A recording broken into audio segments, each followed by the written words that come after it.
I'm going to talk about some movies that surprised me in 2025. Let's ride on it. First, Ephus, directed by Carson Lund, is a sports drama film based on baseball genre. A little sweet comedy mixed. Story revolves. Two middle-aged baseball teams play one final game on a field that is being torn down the next day. As it gets dark, the middle-aged players refuse to stop, using car headlights to keep the game going. Type of feel-good. It's a slow-face film. If you like slow or local sports film, recommended for you, otherwise skip it. Next one is Flow. The story follows a black cat living in a world where humans have seemingly disappeared. But sudden, a massive apocalyptic flood begins to swallow the land. The cat, who is naturally terrified of water, is forced to seek refuge on a small sailboat. But he's not alone on this boat.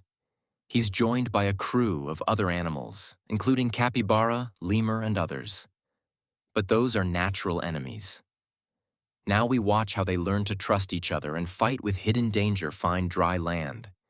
It's vibe like Life of Pi, but without any dialogue. If you like this type of survival silent film, recommended for you. Next, The Girl with the Needle. Directed by Magnus von Horn, is historical thriller set in post-World War I. Story follows Caroline, a young factory worker struggling in a city. She enters a brief affair with her factory boss. But when she becomes pregnant, his mother intervenes to block. Caroline attempts to terminate her pregnancy. There, she meets Dagmar, a seemingly charismatic woman who runs a candy shop as a front for an underground adoption agency.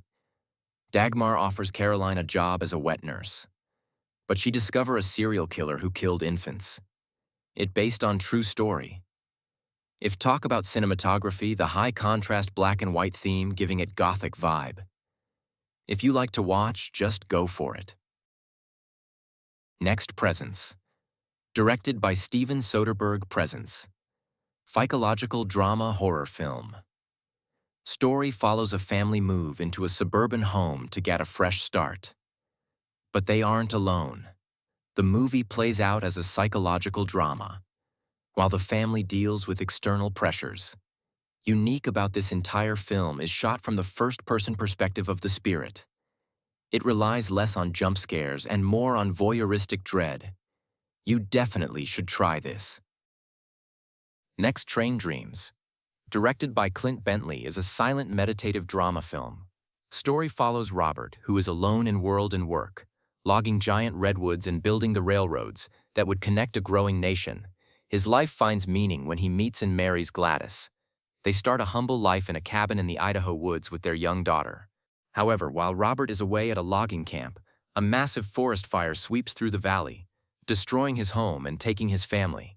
The rest of the film follows Robert's solitary life as he grapples with grief, encounters strange characters in the wilderness. It's about the common man who helped build the modern world but was ultimately left behind by it.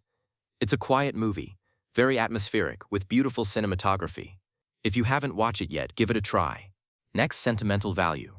Directed by Joachim Trier, is a drama film which is revolve around two sisters, Nora and Agnes, who are forced back into the orbit of their estranged father, Gustav. Gustav is a film director who abandoned them years ago. But following the death of their mother, Gustav returns to the family home, not to offer comfort, but to film his comeback masterpiece. He wants Nora to play the role of her own grandmother on camera. When Nora refuses to be his muse, Gustav replaces her with a Hollywood star, which is Elle Fanning. To be honest, that's why I watched the film. It's a tense drama about whether children ever truly owe their parents forgiveness. If you like family drama or not for Elle, you should try this one. Next, Marshmallow. Directed by Daniel Del Purgatorio, is a horror film, but shifted. Story follows 12-year-old boy Morgan, who is sent to camp while still grieving the sudden death of his grandfather. Morgan is an outsider, struggling with social anxiety, and making him an easy target for the camp bullies. But a late-night campfire when the counselor tells story about the doctor, a crazed surgeon who supposedly performed gruesome experiments in the woods. When a masked figure matching the doctor's description actually appears and begins stalking the campers. Now you need to watch how Morgan and his friends must fight to survive. It'd have twist in the end. Film aesthetics has a gateway horror feel but with a much grimmer,